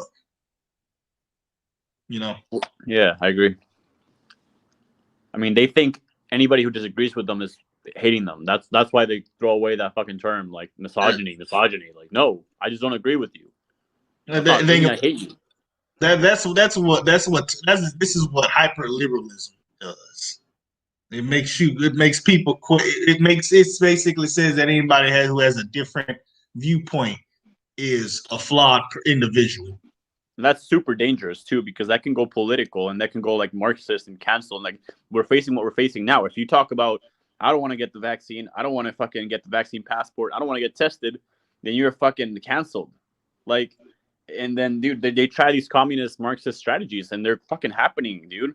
And it's scary as shit because like, you know, feminism also has a huge part in this and everything that's been shaping up society, dude. And I believe the level of comfort that men have experienced for the past, I think, fucking 10 years have made us so weak that we can't stand up to our own governments. None of us want to because we'd rather be in our homes with fucking AC or whatever the hell, you know, porn. Because I just think they planned this whole fucking thing. That's the weakest ass excuse ever. Keeping porn on you. Keeping you inside to watch porn. None of us want to go stand up to the government nowadays. They're like, oh yeah, restrictions. Nobody says anything. Man, if we said we're tired of this shit, we don't want to do it because we're in charge. We picked you. We pay for your fucking salary with our taxes, and we decide that you know we're your boss. Like fuck you. We chose you. Well, think about it is the generation that had guts, which was mostly even though I'll say they complain a lot. The boomers had the baby boomers had guts. Yeah, they had guts, and unfortunately, this generation is raised entitled mostly because, especially with technology, when you have things at your disposal, when you have things at your disposal, you take stuff for granted. You take stuff for granted to a degree, especially when you don't have to work that hard. Thing about it is, the generations way before us had way less, and they still managed pretty decently. Shit was still, shit still had its ups and downs, but they managed. I can give them that. They progressed through struggle. Man, I mean that also brings a question. Do you think that? I mean, I don't really know how I feel about this because obviously I was raised in a generation where hitting people was bad. But like, you know how back in the day the fucking teachers hit the kids and the fucking, you know, our parents got fucking slammed by our grandparents. They got beat the fuck up, and they were a tough generation. Like, do you think what do you think about that? Do you think like that we should go back to that or eventually or what? That's good or what? See, it's a small gray area. The thing about it is, this physical discipline, it has ups and downs. The thing about it is, nobody wants somebody else who isn't their freaking parent touching their damn children. And you know, and think about it, chastising doesn't have to be physical. It doesn't have to be physical. It can be verbal. It can be the illusion of privileges taken away. Think about it. One privilege is that a lot of kids really need to have their phones taken away. That's worse than physical discipline. That's a good punishment. Yeah, exactly. I think it's a great punishment. We've been indoctrinized to not even use physical hands because nowadays we've been socialized to. What's the word I'm looking for? Socialized to. I'm trying to think. The thing about it is, I'm trying. You ever notice when you watch really those videos? What'd you say? I think like I agree. Like everything, we're just been socialized to make everything really soft and cozy and make too comfortable. And the thing about it is, when a real problem comes along, nobody knows how to handle it. Like you either handle it in a way that's too aggressive, or you handle it in a way that's too soft and too passive. Exactly. And the thing of like if you ever watch those protests or those civilized debate, like if you ever watched a debate, and Bible knows this too. If you ever watched like a debate between people from the 1960s or 50s versus debates now are nothing but people just criticizing the side comments remarks. Back then, people actually talked to each other and they had deliberation, like what we're doing on here. We disagree with some things, but we also agreed with it. Nowadays, if you would disagree with it, it's just a whole argument to prove why you're wrong. I mean, nobody can be indifferent about something and be okay with it. People got stoned back in the day for having wrong opinion. But yeah, the solution. But yeah, I really couldn't make a solution to that one. But the one thing I will say is that if this does continue on the path, we might. I don't know. America in general seems to be very slowly going, being dilapidated into something that the forefathers themselves probably didn't expect it to be, at least on a sociological from a sociological depiction. I mean, there's an argument that says that, I mean, people are worried about the West falling. You know, the West referring mainly to the States. Yeah. But other people say it's already fallen, and that's even more concerning. I kind of think I think it's I'm more of the people. I think it's already fallen, especially in this pandemic. And this pandemic kind of is just one of the tip of the iceberg. China came on top, bro. China came on top, and the whole West came down, dude. Like, it's crazy how that happened, huh? Mm-hmm. It's gonna strengthen fucking China, and then guess who's gonna fucking go to second place, dude? I hope it doesn't happen, but it seems like it might, because China's been working this whole time, and the States had a huge downtime with the lockdowns. Mm-hmm. China had one way ahead of everybody else. I don't know, man. This is some crazy shit. That's because unlike that, they knew how to get their people in check and make them follow regulations. Half of the people, when the freaking midway through the lockdown, we literally had people protesting about coming out. Now, personally, right now, I think we need to. After like the third stimulus, I was like, yeah, okay, y'all can just let us out of our house now. This is yeah. I don't know, dude. I mean, look, I was watching this shit in China, because China's super communist, right? Mm-hmm. And they were, I mean, they're communist in their society, but they're pretty. I heard they are pretty capitalist when it comes to like free trade and all this shit, because they solved the whole war, right? But like, my thing here is these fuckers control. They have this thing called the fucking hell. I don't know if you heard of like the healthcare point system or some shit like that. Like this, I don't know. It has some name like that. I think it's called. I can tell you the exact name when I look it up. Like when I tell you, because I sent this to a buddy of mine like today, and it said like these guys literally. I think it's called societal points. It's fucked up. But have you seen Black Mirror? Yeah. Oh, I love that show. Have you seen that one where you get like ranking? Oh man, that's one of my favorite ones. They have that in China. It's a real thing. I heard about it. You heard about that? What's it called? Mm-hmm. I don't know the name of it or something. But all I know is that if you had your system points, basically, if you don't have a specific amount of points, you can't enter a specific district or a particular place in a particular, or even fly. System. Exactly, dude. Isn't that fucked up? And dude, they can rat on you. They can rat on you, and the government will fucking discount points from you, bro. That's scary shit. I don't want that happening in the States. Oh no, absolutely. Oh man. The thing about it is with China, they'll do it more of a socio-economical system.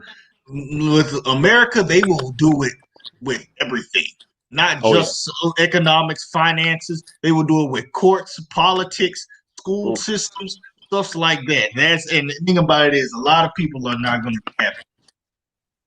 No, I think, look, America has balls. Like, there's a lot of people there with balls and guns. So I think there's two forces, obviously, in the States, and there's a lot more forces, but like, the fucking softies they're liberals, or the extra liberals are like always going to be like complying to all these fucking measures, dude. Even if they're these social measures, like the social passport measures or the vaccine passports. But I think, and this is coming from somebody who lived in Canada, like that's me, right? And I was going to go move back there. And obviously not, because of the fucking Trudeau government and the fucking dude. Canada's gonna fall really soon. It's gonna fall really fucking soon. And but they're so nice up there. But they're done, because like the lockdowns. The dude said, "Look, everybody can get vaccinated, and we're still gonna be in lockdown." That's what he said. And Canadians don't have the balls to say no, because they're so nice. You said it yourself. They're so nice. You know what happens to nice guys, right? Oh Lord. Yeah, so that's the demise of Canada right there, being nice. So yeah, I'm scared for Canada, bro. Go to Florida. Florida, yeah, like Florida's the best place to go right now. Oh my god, dude! Second best place is Costa Rica. I'll tell you that. I'm working on trying to get my passport, so I'm making a map of where to go. If you got any options of where to go, I'll be happy to know. Costa Number Rica, one on my Dominican list is Republic. Nigeria. Okay. Nice. Why? Because they grow big there. All right. All right, regulars. We're at the 2-hour mark. This makes actually my first 2-hour podcast. So I appreciate you guys for being on here tonight. So I appreciate you for my special guest, Mr. MGTOW. I appreciate that for coming up in with all your informative wisdom tonight. Thanks for having me, man. Pleasure. All right, folks. This has been the Council of Kings podcast. Stay tuned for more. Remember, peace, wisdom, and knowledge. You all have a good evening tonight, though. Stay frosty.